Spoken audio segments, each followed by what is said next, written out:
Cyber धोखाधड़ी का शिकार कर्नाटक के एक दही जोड़े ने खुदकुशी कर ली। बताया जाता है कि खुद को टेलीकॉम और क्राइम ब्रांच के अहदेदार जाहिर करते हुए दो धोखेबाजों ने उनसे 50 लाख रुपए हथिया लिए थे। दोनों धोखेबाजों ने यह कहकर डराया था कि शौहर के नाम पर जो सिम है उसका गैर कानूनी सरगर्मी के लिए इस्तेमाल किया गया। पुलिस के मुताबिक खुदकुशी के जरिए अपनी जिंदगी का खात्मा करने वाले शौहर की उम्र 82 साल और बीवी की उम्र 79 साल बताई गई है। पुलिस के हवाले से आई रिपोर्ट के मुताबिक ये वाक़या ज़िले बेलगावी के मौजे खानापुर तालुका में पेश आया। ये भी बताया जाता है कि इस जोड़े की कोई औलाद नहीं थी। दोनों की डिएगो जेरसन संतान नज़ारे और फिलावियाना की हैसियत से शिनाख्त की गई है। खुदकुशी नोट में दोनों ने लिखा कि उनकी मौत के लिए कोई जिम्मेदार नहीं और वो दूसरों के रहम करम पर रहना नहीं चाहते। ये भी बताया गया है कि शौहर ने, जो महाराष्ट्र सेक्रेटरीट का साबिक मुलाजिम था, खुद की गर्दन में चाकू घोंप ली और कलाई काटकर खुदकुशी की और बीवी ने जहर पी लिया।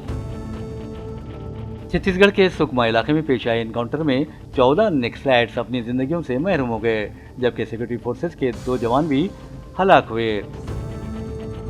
MIM सरबराह असदुद्दीन अवैसी ने मेरठ पुलिस के उन अहदेदारों पर तनकीद की जिन्होंने मुसलमानों को सड़कों पर नमाज पढ़ने के खिलाफ सख्त इंतबाह दिया। उन्होंने कहा कि इस तरह की धमकियों से निफाज कानून की एजेंसियों में पाए जाने वाले तासुब का इजहार होता है। उन्होंने निज़ाम इंसाफ की शफाफियत पर भी सवाल उठाए हैं।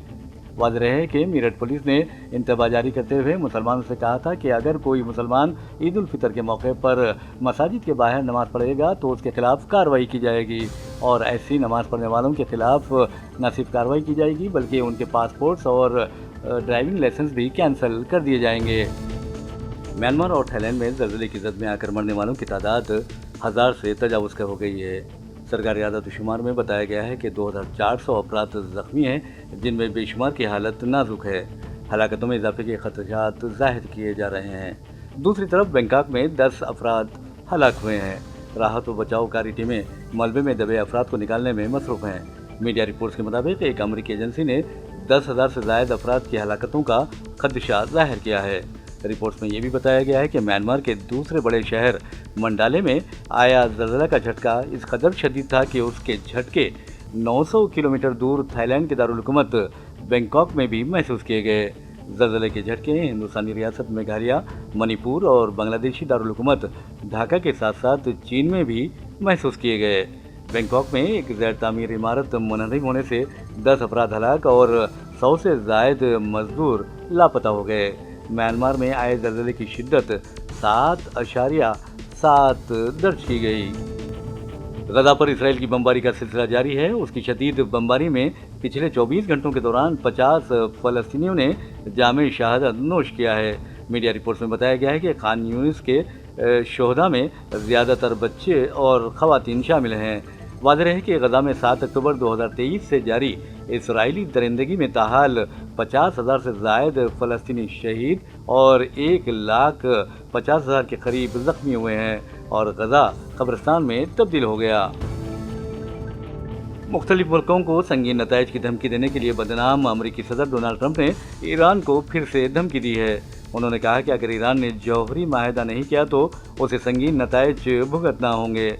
आलमी खबर एजेंसियों की रिपोर्ट्स में बताया गया है कि ईरान ने ट्रंप के खत का जवाब दे दिया है, जिस पर अपने रद्द-ए-अमल का इजहार करते हुए ट्रंप ने कहा कि अगर ईरान जौहरी माहिदा करने में नाकाम रहा तो उसे संगीन नताइज का सामना करना पड़ेगा। ओवल ऑफिस में मीडिया से बातचीत करते हुए ट्रंप का कहना था कि हमने ईरान को एक मकतूब रवाना किया जिसमें कहा गया कि आपको फैसला करना होगा, या तो हमें बातचीत की मेज़ पर आना होगा या फिर बहुत बुरा होगा। दूसरी तरफ ईरान ने अमेरिका से बराह रास्त मुज़ाकरात से इनकार किया और कहा कि अगर अमेरिका ईरान के ताल्लुक से नापाक इरादे रखता है तो उसके भी संगीन नताइज बरामद होंगे। ईरान ने अमेरिकी धमकी को बड़ी हिकारत के साथ मुस्तरद कर दिया। हैदराबाद के बशमूल रियासत तेलंगाना के 15 अजला में शदीद गर्मी से लोग काफ़ी परेशान हैं। IMD हैदराबाद के मुताबिक रियासत के 15 अजला में दर्ज हरारत के 44 डिग्री सेल्सियस तक पहुंच जाने के इम्कानात पाए जाते हैं। IMD ने पेशकश की है कि आज यानी 29 और कल 30 मार्च साल के 2 गर्म तरीन दिन होंगे। محکمہ موسمیات نے لوگوں کو مشورہ دیا کہ وہ اپنے گھروں سے خاص طور پر دوپہر کے وقت باہر نکلنے سے گریز کریں۔ یہ بھی پیش قیاسی کی گئی ہے کہ حیدرآباد میں درجہ حرارت 40 ڈگری سیلسیس رہے گا۔ حیدرآباد کے تاریخی اور قدیم عیدگاہوں میں نماز عید الفطر کی تیاریاں زور و شور سے جاری ہیں۔ تقریباً 200 سالہ قدیم عیدگاہ میر عالم کو مزدور سجانے اور سنوارنے میں مصروف ہیں۔ عیدگاہ کو جانے والے راستوں پر بھی صفائی کی جا رہی ہے۔ سڑکوں پر بڑے گڈھوں کو بھرا جا رہا ہے۔ عیدگاہ میر عالم میں 2 لاکھ افراد نماز عید الفطر ادا کرتے ہیں۔ یہ عیدگاہ 1805 میں میر عالم یا میر ابو القاسم نے تعمیر کروائی تھی۔ مادانہ پیٹ عیدگاہ میں بھی نماز عید الفطر کے انتظامات کیے جا رہے ہیں۔ عیدگاہ اجالے شاہ میں بھی یہ اقدامات اور صاف صفائی کے کام کیے جا رہے ہیں۔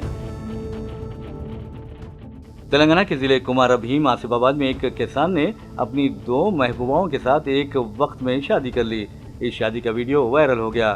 رپورٹس میں بتایا گیا ہے کہ موزے گمنور سے تعلق رکھنے والا کسان سوریا دیو 3 برسوں سے اپنے گاؤں کی 2 لڑکیوں کے عشق میں گرفتار تھا۔ اس نے کسی ایک سے شادی کرنے کے بجائے دونوں سے بیک وقت شادی کرنے کا فیصلہ کیا اور اپنے فیصلے کو عملی جامہ بھی پہنایا۔ اس طرح لال دیوی اور جھلکا دیوی دونوں اس کی زندگی میں داخل ہو گئے۔ شادی کی تقریب میں تقریباً 1000 مہمان شریک تھے۔